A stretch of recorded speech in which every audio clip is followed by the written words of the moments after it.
इस YouTube channel पर आप सभी का बहुत बहुत स्वागत है। जैसा कि आप लोगों को तो पता ही है कि हम लोग बिहार एससीईआरटी पढ़ चुके हैं और वो समाप्त हो चुका है। ठीक है, बिहार एससीईआरटी हम लोग पढ़ चुके हैं। एससीईआरटी ठीक, क्लास 6 से लेकर 12 तक। ठीक है, उसको पढ़े भी हैं और उससे संबंधित प्रश्नों को हम लोग सॉल्व किए हैं। और कल से हम लोग स्टार्ट कर दिए हैं एनसीईआरटी। ठीक है, एनसीईआरटी पढ़ रहे हैं, जिसमें से क्लास 6 to 8 तक हम लोग प्रश्नोत्तरी कर चुके हैं।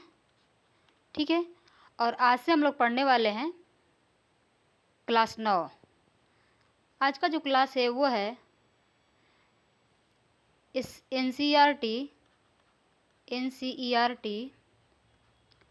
क्लास 9, जिसका नाम है कृतिका, जिस बुक का नाम है कृतिका भाग 1। ठीक है, कृतिका भाग 1। इसमें पहला जो चैप्टर है वो है इस जल प्रलय में। ये है फणीश्वर नाथ रेणु की रचना। तो आइए चलते हैं, इस रचना को पढ़ते हैं। ठीक है, इस जल प्रलय में फणीश्वर नाथ रेणु की है। इसमें ये लिखते हैं, मेरा गांव ऐसे इलाके में है। फणीश्वर नाथ रेणु बिहार के थे। मेरा गांव ऐसे इलाके में है जहां हर साल पश्चिम, पूरब और दक्षिण की कोसी, पनार, ये नदियों के नाम है, कोसी, पनार, महानंदा और गंगा की बाढ़ से पीड़ित प्राणियों के समूह आकर पनाह लेते हैं। सावन भादों में ट्रेन की खिड़कियों से विशाल और सपाट परती पर गाय, बैल, भैंस, बकरों के हजारों झुंड मुंड देखकर ही लोग बाढ़ की विभीषिका का अंदाजा लगाते हैं। परती क्षेत्र में जन्म लेने के कारण अपने गांव के अधिकांश लोगों की तरह मैं भी तैरना नहीं जानता। कवि खुद के बारे में यहाँ कह रहा है, किंतु 10 वर्ष की उम्र से पिछले साल तक बॉय स्काउट, स्वयंसेवक, राजनीतिक कार्यकर्ता अथवा रिलीफ वर्कर की हैसियत से बाढ़ पीड़ित क्षेत्रों में काम करता रहा हूँ। और लिखने की बात, हाई स्कूल में बाढ़ पर लेख लिखकर प्रथम पुरस्कार पाने से लेकर प्रथम पुरस्कार। ठीक है, धर्मयुग में कथा दशक, इसको ध्यान रखिएगा। आगे वो क्या कहते हैं के अंतर्गत बाढ़ की पुरानी कहानी को नए पाठ के साथ प्रस्तुत कर चुका हूँ। जय गंगा इनकी रचनाएं हैं, देख लीजिए। जय गंगा 1947, डायन कोसी 1948। कोसी नदी को बाढ़ की वजह से डायन कोसी नाम से लिखा है। हड्डियों का पुल 1948, उस बाढ़ में जितने लोग बह जाते थे सिर्फ हड्डियां दिखती थी, उस पर इन्होंने लिखा है हड्डियों का पुल। आदि छुटपुट रिपोर्टाज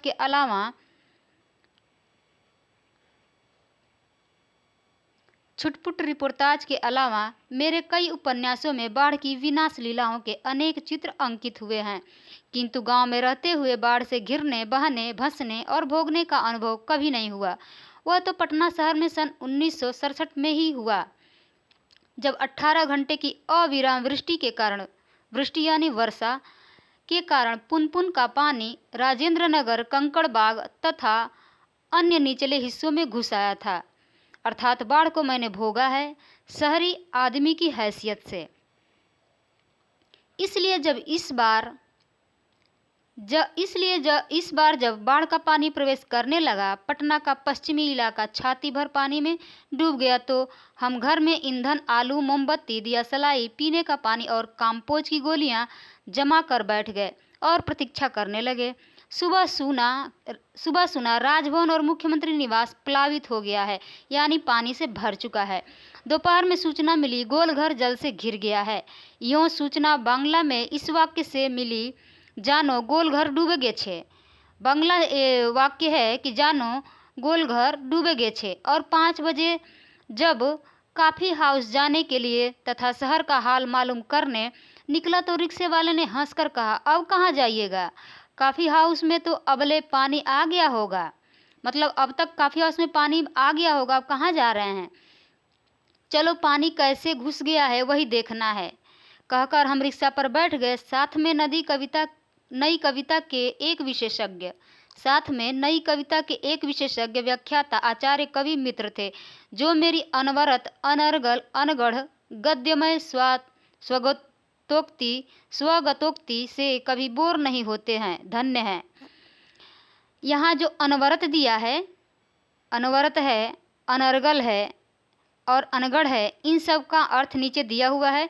2 दिया है, इसका मतलब निरंतर। अनवरत का मतलब अर्थ होगा निरंतर और लगातार, और अनर्गल का अर्थ होगा बेतुकी, विचारहीन, मनहानि, और अनगढ़ का अर्थ होगा बेडौल, टेढ़ा मेढ़ा। बात करें स्वगतोक्ति की तो अपने आप में कुछ बोलना। ठीक है, इसमें जो 1 2 3 पॉइंट करके दिया है उसका अर्थ नीचे दिया हुआ है, इसको पढ़ लीजिएगा, अच्छे से देख लीजिएगा। आगे क्या कहते हैं, motor, scooter, tractor, motorcycle, truck, टमटम, साइकिल, रिक्शा पर और पैदल लोग पानी देखने जा रहे हैं। लोग पानी देखकर लौट रहे हैं। देखने वालों की आंखों में, जुबान पर एक ही जिज्ञासा, पानी कहाँ तक आ गया है। देखकर लौटते हुए लोगों की बातचीत, फ्रेजर रोड पर आ गया क्या, पानी पार कर गया क्या। Shri Krishnapuri, Pataliputra, colony, boring road, industrial area का कहीं पता नहीं। अब भट्टाचार्य रोड पर पानी आ गया होगा, छाती भर पानी है। विमेंस कॉलेज के पास डुबाव पानी है, आ रहा है, आ गया, घुस गया, डूब गया, बह गया। मतलब सबके मुंह से यही सब सुनने को मिल रहा था कि छाती भर पानी आ गया है, तो बोरिंग रोड तक पानी आ गया है, आ रहा है, आ गया, घुस गया, डूब गया, यही सब लोग कह रहे थे, जो लोग वहाँ से देख के आ रहे थे। ठीक है, आगे वो पैराग्राफ में क्या कहते हैं कि जब हम कॉफ़ी हाउस के पास पहुंचे, कॉफ़ी हाउस बंद कर दिया गया था। सड़क के एक किनारे एक मोटी डोरी की शक्ल में गेरुआ झाग फेन में उलझा पानी तेजी से सरकता आ रहा था। मैंने कहा, आचार्य जी, आगे जाने की जरूरत नहीं, वो देखिए आ रहा है मृत्यु का तरल दूत। यानी बाढ़ को कह रहे हैं कि आ रहा है मृत्यु का तरल दूत। आतंक के मारे मेरे दोनों हाथ बरबस जुड़ गए और सभय प्रणाम निवेदन में मेरे मुंह से कुछ अस्फुट शब्द निकले हैं। हाँ, मैं बहुत कायर और डरपोक हूँ। रिक्शा वाला बहादुर है, कहता है चलिए ना थोड़ा और आगे। भीड़ का एक आदमी बोला, ये रिक्शा करंट बहुत तेज है, आगे मत जाओ। मैंने रिक्शा वाले से अनुनय भरे स्वर में कहा, लौटा ले भैया, आगे बढ़ने की जरूरत नहीं। रिक्शा मोड़कर हम अप्सरा सिनेमा हॉल, सिनेमा शो बंद के बगल से गांधी मैदान की ओर चले। पैलेस होटल और इंडियन एयरलाइंस दफ्तर के सामने पानी भर रहा था। पानी की तेज धारा पर लाल हरे नियन विज्ञापनों की परछाइयां सैकड़ों रंगीन सांपों की सृष्टि कर रही थी। गांधी मैदान की रेलिंग के सहारे हजारों लोग खड़े देख रहे थे। दशहरा के दिन रामलीला के राम के रथ की प्रतीक्षा में जितने लोग रहते हैं उससे कम नहीं थे। गांधी मैदान के आनंद उत्सव, सभा, सम्मेलन और खेलकूद की सारी स्मृतियों पर धीरे धीरे एक गैरिक आवरण, गैरिक का अर्थ यहाँ दिया हुआ है गेरुए रंग का। ठीक है, गैरिक का अर्थ है गेरुए रंग का। गैरिक आवरण आच्छादित हो रहा था। हरियाली पर सनह सनह पानी फिरते देखने का अनुभव सर्वथा नया था। इसी बीच एक अधेड़, मुस्टंड और गंवार जोर जोर से बोल उठा, ईह जब दानापुर डूब रहा था तो पटनिया बाबू लोग उलट कर देखने भी नहीं गए, अब बुझो। मैंने अपने आचार्य कवि मित्र से कहा, पहचान लीजिए, यही है वह आम आदमी जिसकी खोज हर साहित्यिक गोष्ठियों में होती रहती है। उसके वक्तव्य में दानापुर के बदले उत्तर बिहार अथवा कोई भी बाढ़ग्रस्त ग्रामीण क्षेत्र जोड़ दीजिए। शाम के 7:30 बज चुके और आकाशवाणी के पटना केंद्र में स्थानीय समाचार प्रसारित हो रहा था। पान की दुकानों के सामने खड़े लोग चुपचाप उत्कर्ण होकर सुन रहे थे। पानी हमारे स्टूडियो की सीढ़ियों तक पहुंच चुका है और किसी भी क्षण स्टूडियो में प्रवेश कर सकता है। समाचार दिल दहलाने वाला था। कलेजा धड़क उठा। मित्र के चेहरे पर भी आतंक की कई रेखाएं उभरी, किंतु हम तुरंत ही सहज हो गए, यानी चेहरे पर चेष्टा करके सहजता ले आए, क्योंकि हमारे चारों ओर कहीं कोई परेशान नजर नहीं आ रहा था।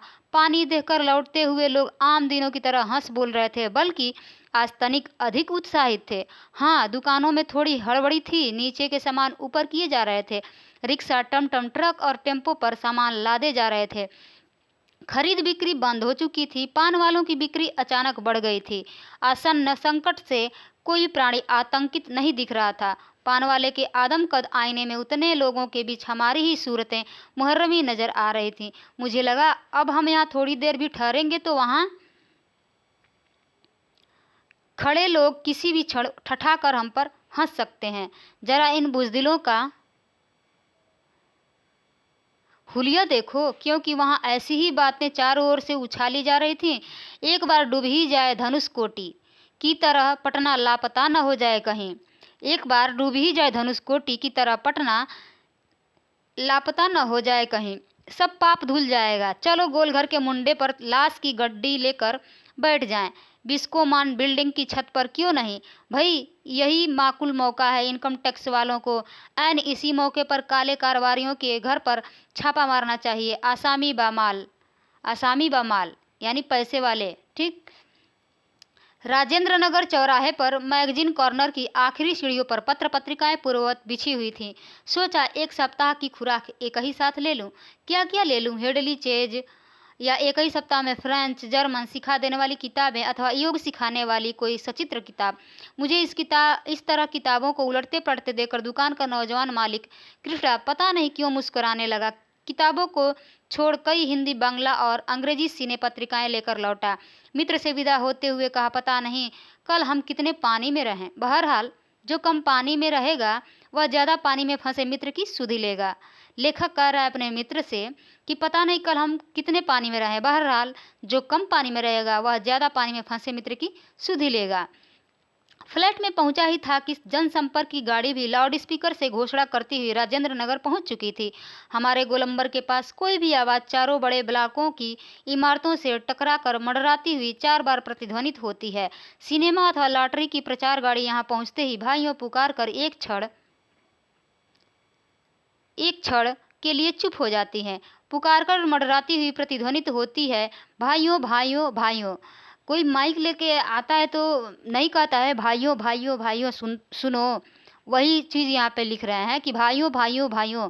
एक अलमस्त जवान रिक्शा चालक है जो अक्सर रात के सन्नाटे में सवारी पहुंचाकर लौटते समय इस गोलंबर के पास अलाप उठता है, सुन मेरे बंधु रे, सुन मोरे मितवा। गोलंबर के पास जनसंपर्क की गाड़ी से ऐलान किया जाने लगा, भाइयों ऐसी संभावना है कि बाढ़ का पानी रात्रि के करीब 12 बजे तक लोहानीपुर, कंकड़बाग और राजेंद्र नगर में घुस जाए, अतः आप लोग सावधान हो जाएं। प्रतिध्वनि सावधान हो जाएं, सावधान हो जाएं।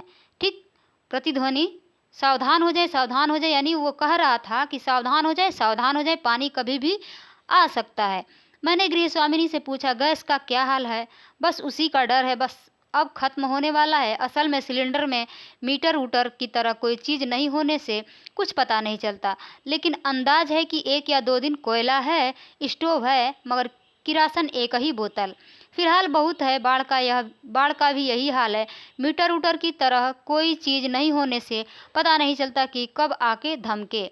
मैंने कहा, सारे राजेंद्र नगर में सावधान सावधान ध्वनि कुछ देर गूंजती रही। ब्लॉक के नीचे की दुकानों से सामान हटाए जाने लगे। मेरे फ्लैट के नीचे के दुकानदार ने पता नहीं क्यों इतना कागज इकट्ठा कर रखा था, एक अलाव लगाकर सुलगा दिया। हमारा कमरा धुएं से भर गया। सारा शहर जगा हुआ है। पश्चिम की ओर कान लगाकर सुनने की चेष्टा करता हूँ। हाँ, पीर मुहानी या सालिमपुरा अहरा अथवा जनक किशोर नवल किशोर रोड की ओर से कुछ हलचल की आवाज़ आ रही है। लगता है 1-1:30 बजे रात तक पानी राजेंद्र नगर पहुँचेगा।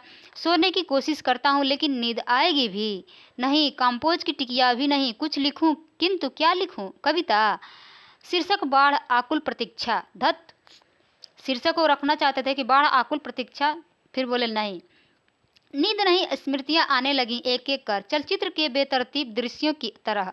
1947 मनिहारी, तब पूर्णिया अब कटिहार जिला, उस टाइम में पूर्णिया था अब कटिहार जिला है, के इलाके में गुरुजी स्व सतीनाथ भादुड़ी के साथ गंगा मैया की बाढ़ से पीड़ित क्षेत्र में हम नाव पर जा रहे हैं।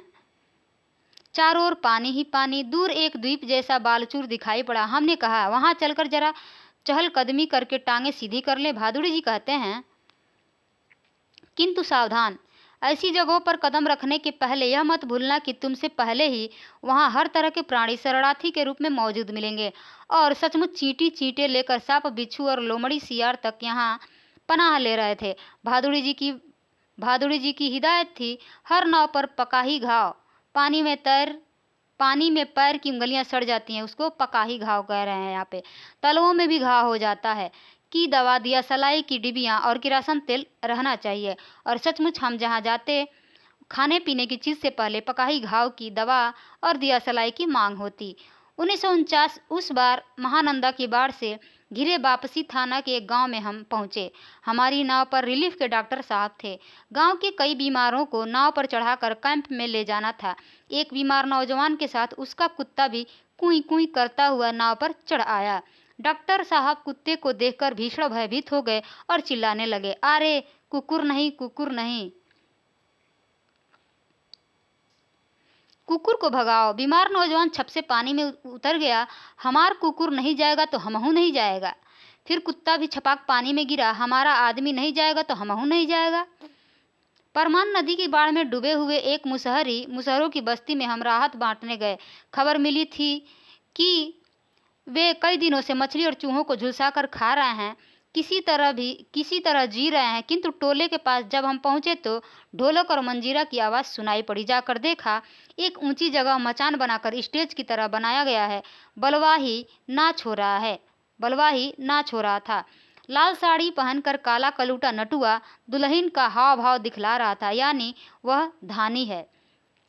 धानी घर छोड़कर मायके भागी जा रही है और उसका घरवाला पुरुष उसको मनाकर राह से लौटाने गया है।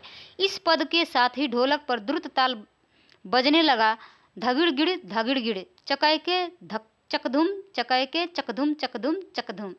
ठीक आगे लिखते हैं, कीचड़ पानी में लथपथ भूखे प्यासे नर नारियों के झुंड में मुक्त खिलखिलाहट लहरें लेने लगती हैं। हम रिलीफ बांटकर भी ऐसी हंसी उन्हें दे सकेंगे क्या? शास्त्री जी आप कहाँ हैं? बलवाही नाच की बात उठते ही मुझे अपने परम मित्र भोला शास्त्री की याद हमेशा क्यों आ जाती है। एक बार 1937 में सिमरमनी शंकरपुर में बाढ़ के समय नाव को लेकर लड़ाई हो गई थी। मैं उस समय बालचर बॉय स्काउट था। गांव के लोग नाव के अभाव में केले के पौधे का भेला बनाकर किसी तरह काम चला रहे थे और वहीं जमींदार के लड़के नाव पर हारमोनियम तबला के साथ झिनझिर जल विहार करने निकले थे। गांव के नौजवानों ने मिलकर उनकी नाव छीन ली थी। थोड़ी मारपीट भी हुई थी। 1967 में जब पुनपुन का पानी राजेंद्र नगर में घुस आया था, एक नाव पर कुछ सजे धजे युवक और युवतियों की टोली किसी फिल्म में देखे हुए कश्मीर का आनंद घर बैठे लेने के लिए निकली थी। नाव पर स्टोव जल रहा था, केतली चढ़ी हुई थी, बिस्कुट के डिब्बे खुले हुए थे। एक लड़की प्याली में चम्मच डालकर एक अनोखी अदा से नेस्कैफे के पाउडर को मथ रही थी, एस्प्रेसो बना रही थी शायद। दूसरी लड़की बहुत मनोयोग से कोई सचित्र और रंगीन पत्रिका पढ़ रही थी। एक युवक दोनों पांवों को फैलाकर बांस की लग्गी से नाव खे रहा था। दूसरा युवक पत्रिका पढ़ने वाली लड़की के सामने अपने घुटने पर कोहनी टेक कर कोई मनमोहक डायलॉग बोल रहा था। पूरे वॉल्यूम में बजते हुए ट्रांजिस्टर पर गाना आ रहा था। ट्रांजिस्टर का मतलब है रेडियो। हवा में उड़ता जाए मोरा लाल दुपट्टा मलमल का, हो जी। हमारे ब्लॉक के पास गोलंबर में नाव पहुंची थी कि अचानक चारों ब्लॉक की छतों पर खड़े लड़कों ने एक ही साथ किलकारियों, सीटियों, फप्तियों की वर्षा कर दी और इस गोलंबर में किसी भी आवाज़ की प्रतिध्वनि मड़रा कर गूंजती है। सो सब मिलाकर स्वयं ही जो ध्वनि संयोजन हुआ, उसे बड़े से बड़े गुणी संगीत निर्देशक बहुत कोशिश के बावजूद नहीं कर पाते। उन फूहड़ युवकों की सारी एग्जिबिशनिज्म तुरंत छूमंतर हो गई और युवतियों के रंगे लाल लाल होठ और गाल काले पड़ गए। नाव पर अकेला ट्रांजिस्टर था जो पूरे दम के साथ मुखर था। नैया तोरी मझधार होशियार काहो राम सिंगार पनिया आ रहलो है, ना न आ रहलो है। 2:30 बज गए मगर पानी अब तक आया नहीं। लगता है कहीं अटक गया, अथवा जहां तक आना था आकर रुक गया, अथवा तटबंध पर लड़ते हुए इंजीनियरों की जीत हो गई शायद, या कोई दैवी चमत्कार हो गया। नहीं तो पानी कहीं भी जाएगा तो किधर से? रास्ता तो इधर से ही है। चारों ब्लॉकों के प्रायः सभी फ्लैटों की रोशनी जल रही है, बुझ रही है। सभी जगे हुए हैं। कुत्ते रह कर सामूहिक रुदन करते हैं और उन्हें राम सिंगार की मंडली डांट कर चुप करा देती है। चुप। मुझे अचानक अपने उन मित्रों और स्वजनों की याद आई जो कल से ही Pataliputra colony Shrikrishnapuri boring road के अथाह जल में घिरे हैं। जितेंद्र जी, विनीता जी, बाबू भैया, इंदिरा जी पता नहीं कैसे हैं, किस हाल में हैं वे।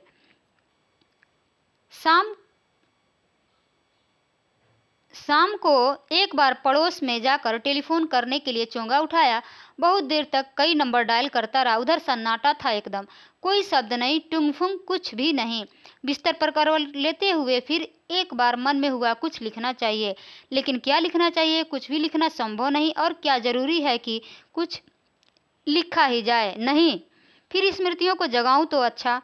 पिछले साल अगस्त में नरपतगंज थाना चक्रदाहा गांव के पास छाती भर पानी में खड़ी एक आसन्न प्रसवा हमारी ओर गाय की तरह टुकुर टुकुर देख रही थी।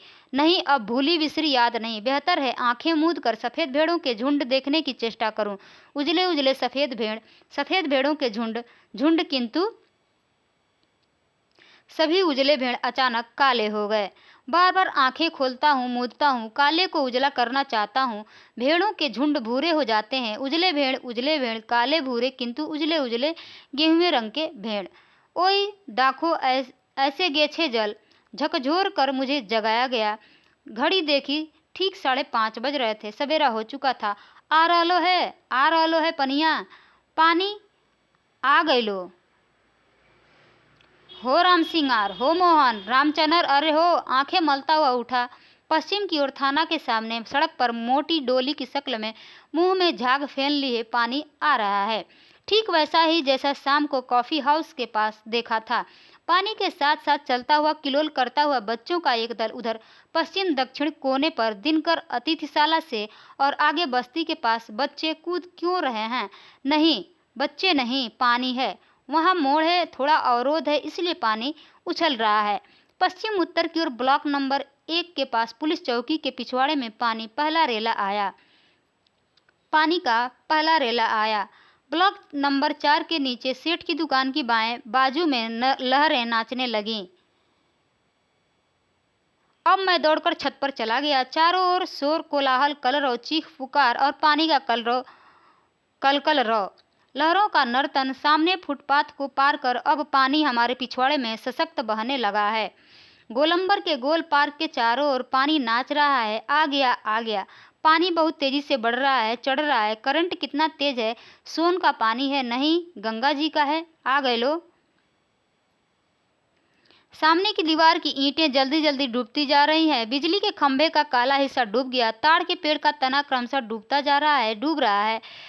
यदि मेरे पास मूवी कैमरा होता, अगर एक टेप रिकॉर्डर होता। बाढ़ तो बचपन से ही देखता आया हूँ, किंतु पानी का इस तरह आना कभी नहीं देखा। अच्छा हुआ जो रात में नहीं आया, नहीं तो भय के मारे न जाने मेरा क्या हाल होता।